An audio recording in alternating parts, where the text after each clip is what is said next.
In this video, i-discuss ko sa inyo how to solve system of linear equation using the third method, which is by substitution. So before we start, recall lang natin yung first two method na diniscuss natin sa ating previous video. So for method number 1, we have solving system of linear equation by graphing. And take note, sa graphing, siya ay magandang gamitin kapag ang ating given ay nakasulat in slope-intercept form.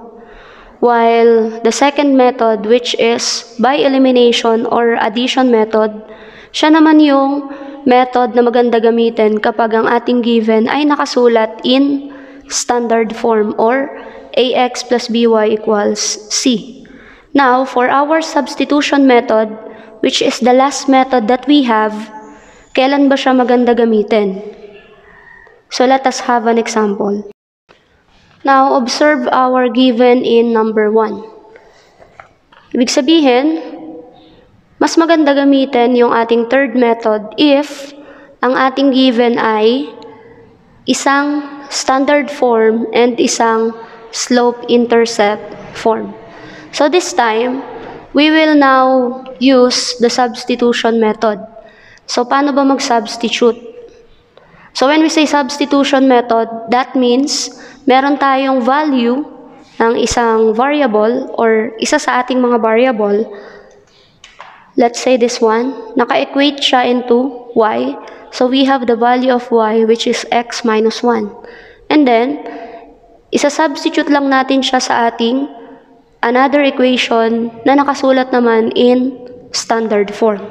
So let us have example number 1.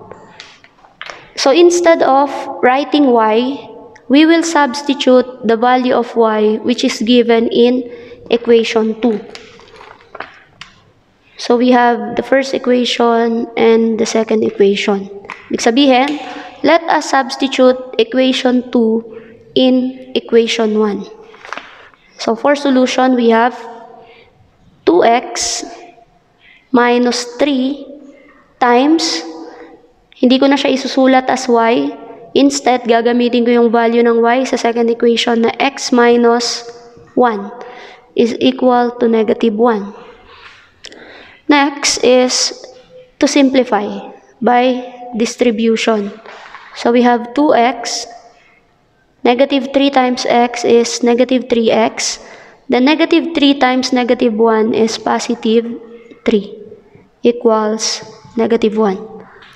Combine like terms, we have 2x minus 3x. Since this is 2 and this is 3, our answer is negative 1x or negative x na lang. Understood na meron tayong 1. Then plus 3 equals negative 1. Ngayon, pwede na nating makuha yung value ng x. But, kailangan alisin muna natin yung positive 3 dito by the process of addition property of equality. Since this is positive 3, i-add natin siya sa kanyang additive inverse, which is negative 3. So we have negative x plus 3 plus yung ating additive inverse is negative 3 equals negative 1. Then kung ano yung inad natin dito, ganun din sa kabila. Plus negative 3. Okay, now let us simplify. So pwede na natin siya makancel. Then ang natira ay negative x. Negative 1 plus negative 3, since they are both positive, pwede natin siyang i-add, then copy the sign. Now, we have negative x is equal to negative 4. Pero ang ating x ay merong negative. So para maalis natin yan, we have to multiply all terms by negative 1. So magiging negative 1 times negative x is x. Negative 1 times negative 4 is positive 4. So the first value na nakuha natin is positive 4.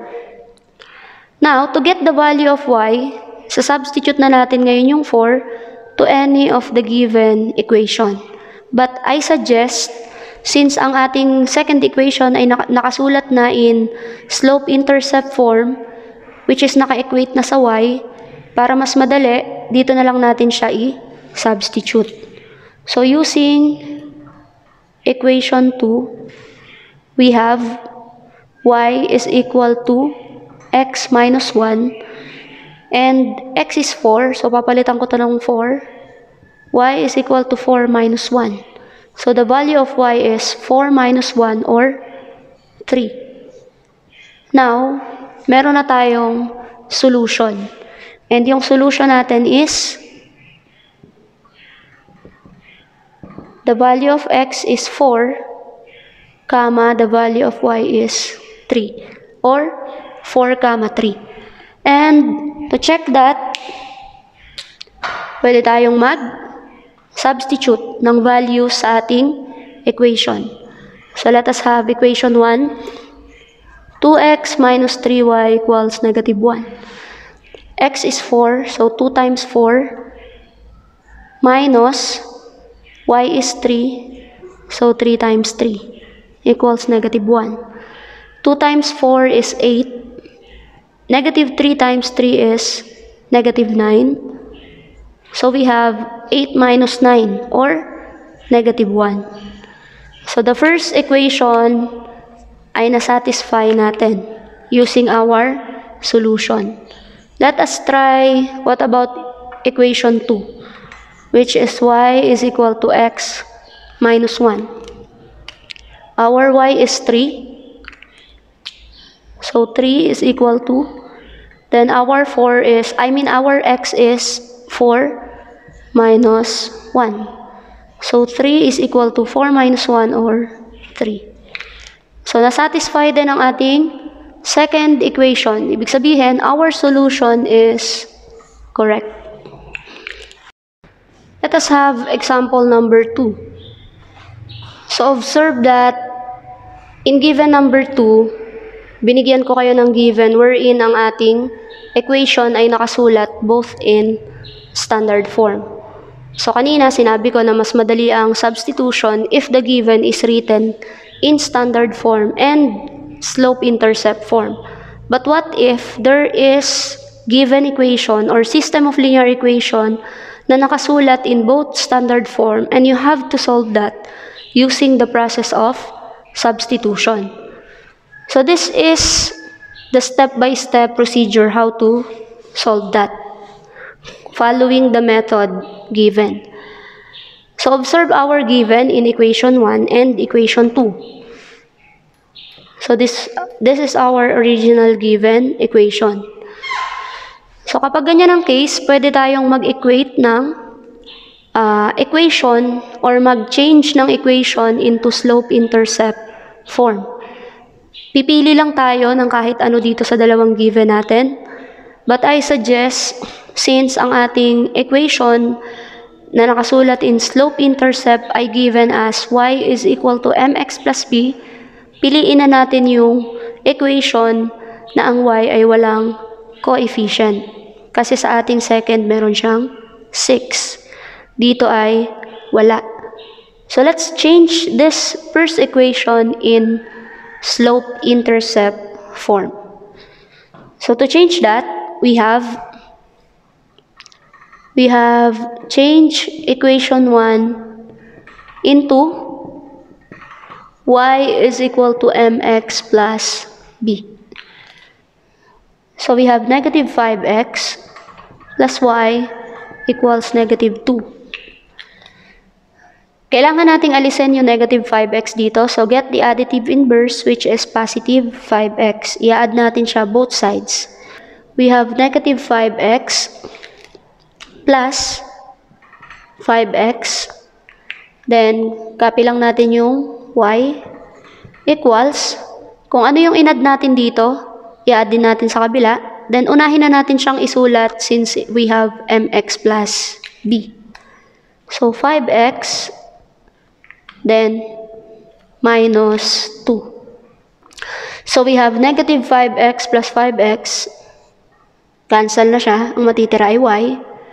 Then, 5x minus 2. Ibig sabihin, meron na tayo ngayong equation na nakasulat in slope-intercept form. Ito na ngayon yung magiging given natin sa first equation. So, pinalitan na natin siya in slope-intercept form.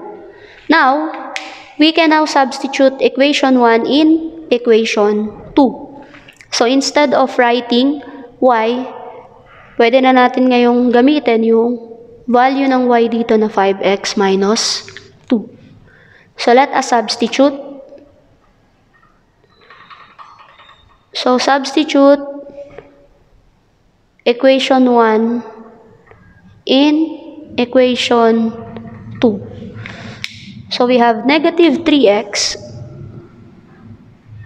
plus 6 times, yung value ng y is 5x minus 2, then equals negative 12. Okay, next. So, ulitin ko. Ito ay galing sa equation 2 at sinubstitute lang natin sa value ng y yung value sa equation 1. So, we have to simplify. Negative 3x plus 6 times 5 is 30x. Then, 6 times negative 2 is negative 12 equals negative 12. Then, simplify. We have, continue natin dito. Negative 3x plus positive 30x. We have positive 27x minus 12 equals negative 12. Now, since meron tayong x dito, then pwede na nating i-cancel yung negative 12 through the process of APE. So, kung negative 12 to at kailangan natin siya matanggal dyan, add natin siya both sides by positive 12. So, 27x minus 12 plus 12. Then, kung anong in-add natin dito, ganun din sa kabila, is equal to negative 12 plus 12. So, pwede na natin ngayong i-cancel yung positive 12 and negative 12. Ang matitira, 27x equals negative 12 plus positive 12 is 0. And to get the value of x, divide both sides by 27. Now, dahil ang ating given sa right side is 0, ang numerator, automatic ang value ng x ay 0 na kaagad. Okay, next, if we have already the value of x, substitute the value of x through any of the equation given. So, yung ginawa natin sa given in number 1, substitute na lang natin siya para mas mabilis sa equation na nakasulat in slope-intercept form. So, we have using equation 1, which is y is equal to 5x minus 2. We have y is equal to 5 times, instead of writing x, lagay na natin yung value niya na 0, minus 2. Then, simplify. 5 times 0 is 0, minus 2. In short, 0 minus 2 or y is negative 2. So, ano ngayon ang ating solution? We have the given solution for this system of linear equation. We have 0, negative 2. Ito ngayon yung ating sagot. And to check if that is correct, for equation 1, we have y is equal to 5x minus 2. Okay, so the value of y is negative 2, and the value of x is 0. So we have negative 2, 5 times 0 is 0, minus 2. So, negative 2 is equal to 0 minus 2 is negative 2. Ibig sabihin, na-satisfy niya yung ating first equation. What about the second equation or equation 2, which is negative 3x plus 6y equals negative 12. Okay, so the value of x is 0. We have 3 times 0 plus 6 times negative 2 equals negative 12. Negative 3 times 0, 0. Then, 6 times negative 2 is negative 12. So we have 0 minus 12 is negative 12. So negative 12 equals negative 12. Ibig sabihin, nasatisfy rin yung ating given equation in number 2. So meaning the answer is correct.